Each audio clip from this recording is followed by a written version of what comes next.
que tengo que pensar en un origen, inevitablemente me remito a mi padre, porque mi padre fue escritor, poeta, periodista en Cuba, murió hace un par de años.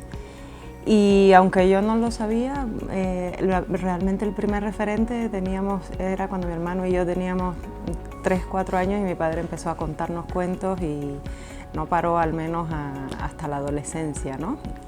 Hay una argentina que escribe un libro, un ensayo, hablando sobre la frontera indómita, que es ese lugar que atraviesa el niño mágico del juego, de la literatura, de la poesía, del lenguaje. Y bueno, yo tuve el privilegio de estar en esa frontera, de atravesar esa frontera indómita. Me siento más indómita hoy que entonces, pero bueno, sin duda ese fue el origen. Y claro, y mi madre es editora.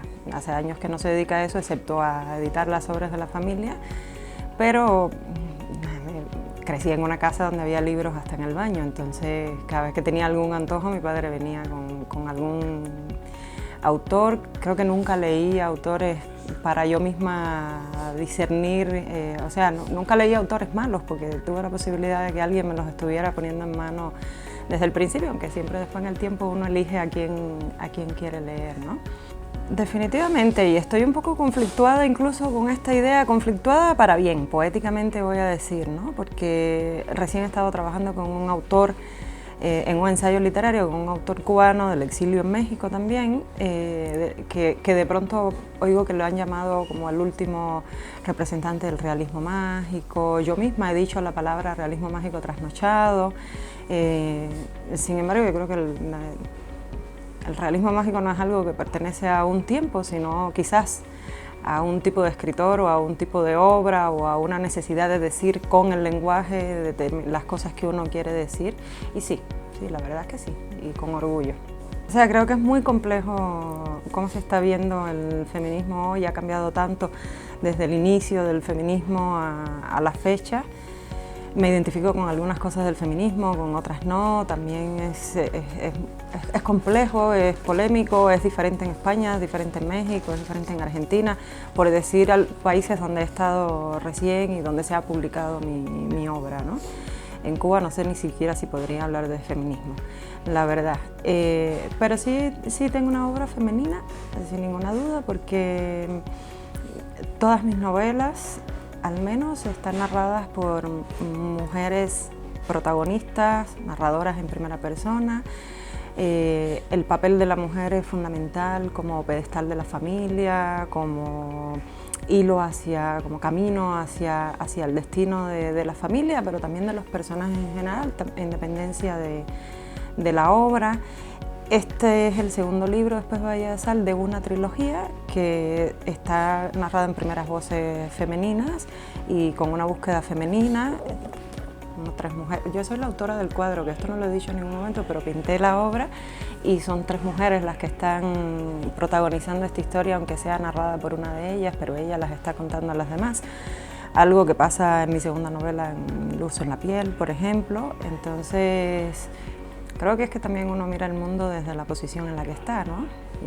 Y yo soy una mujer que ha tenido que recorrer diversos caminos interiores y exteriores y tratar de ver el mundo desde estos ojos, entonces inevitablemente, ¿no? Ese es el primer libro que lo escribo a 4 manos con mi padre, en Monticiervo herido, y esto es un tema que lo tengo incluso en la piel antes de esa frontera indómita que termina llevándote a la ficción o a lo fantástico, etcétera. Y eso también se lo debo a mi padre, porque él fue pionero del periodismo en Cuba. Creo que fue una especie de copoeta, porque en su poesía estaba muy presente todo el tiempo sus preocupaciones sobre el mundo. Y claro, estoy hablando incluso de su periodismo hace 40, 50 años, ahora creo que es más importante incluso que entonces, ¿no? Trabajó mucho estos temas en Cuba. Y bueno, voy a aprovechar la pregunta para hablar de un proyecto en el que he estado vinculada, que también implica España, que es la creación de bosques de la poesía, que es un proyecto que nace en Carlos Paz, una localidad en Argentina, y es un proyecto que nace desde los poetas también y que busca reivindicar al bosque como el lugar primigenio donde el hombre encontró la mística, la poesía, reencontrar eso, devolverle esa poesía al bosque, que el bosque nos devuelva la poesía, y que es un proyecto además que nace a raíz de los grandes incendios, de los grandes dramas medioambientales, de las guerras. Hoy creo que no podemos hablar casi de nada sin mencionar el tema guerras, y bueno, yo estoy trabajando un poco en ese proyecto para ver si lo impulsamos, lo abrimos en México, que no se ha creado aún un bosque de la poesía, en Argentina mucho, pero en España se ha hecho, en otros países de Latinoamérica también.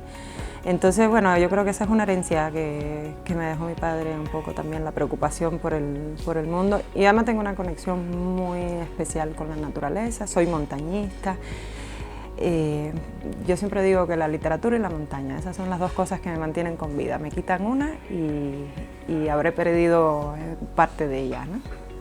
Ese fue un libro, ahora tengo 3 libros de relatos publicados, ¿no? Ese fue mi primer libro, Los amores prohibidos de la muerte, fue mi primer libro de relatos, y en realidad diría que tardé 10 años para escribir ese libro.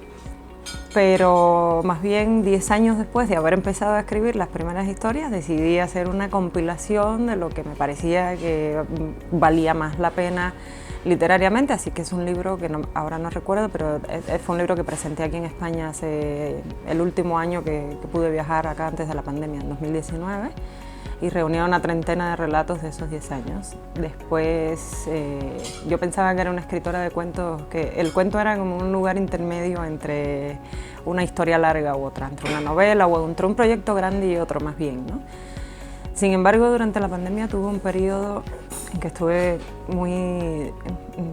que no podía hablar, ¿no? Que estaba en el silencio por todo lo que nos estaba ocurriendo individualmente y como humanidad, y después en un momento de pronto me saltó una historia, y recuerdo que me ocurrió, eso fue en el año 2020, que en el transcurso de 6 meses escribí 60 cuentos, cosa que no había hecho nunca en la vida. De ello, el año pasado se publicó un libro que se llama El libro de los destinos inciertos, que era un poco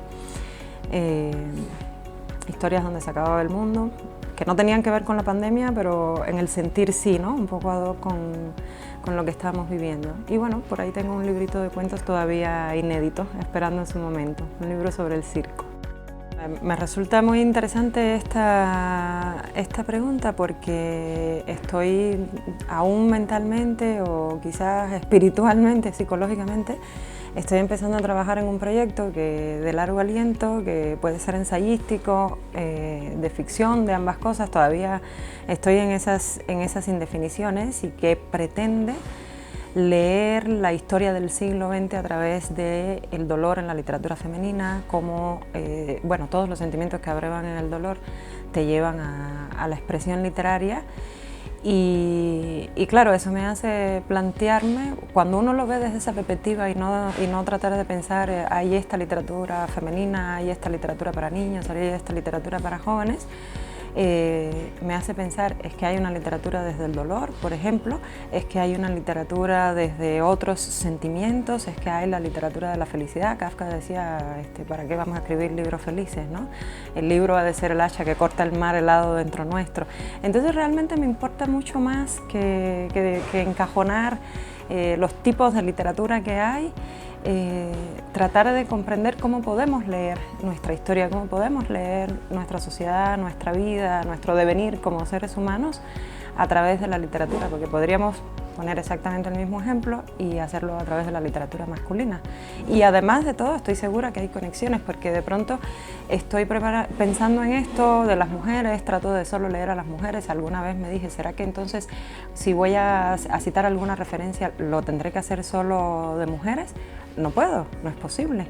O sea, grandes escritores han dicho grandes cosas, incluso sobre el dolor, más allá de a quién pertenezca y cómo esto se convierte en la literatura. Hablábamos de la poesía, es que la poesía, ¿cómo la vas a dividir en si es de mujeres o si es de hombres, ¿no? Aunque haya cosas que puedan identificarla más de un género con un género que con otro. Entonces, en general no me gusta definir nada. Lezama decía que definir es cenizar, ¿no? Hacer ceniza las cosas. Y yo soy una seguidora de esa idea. Sí, nada, bueno, que estoy realmente contenta con el trabajo, feliz, o sea, contenta es una palabra que se me queda corta con todo, pero muestra un poco la alegría de estar acá presentando a Vándaro, ¿no?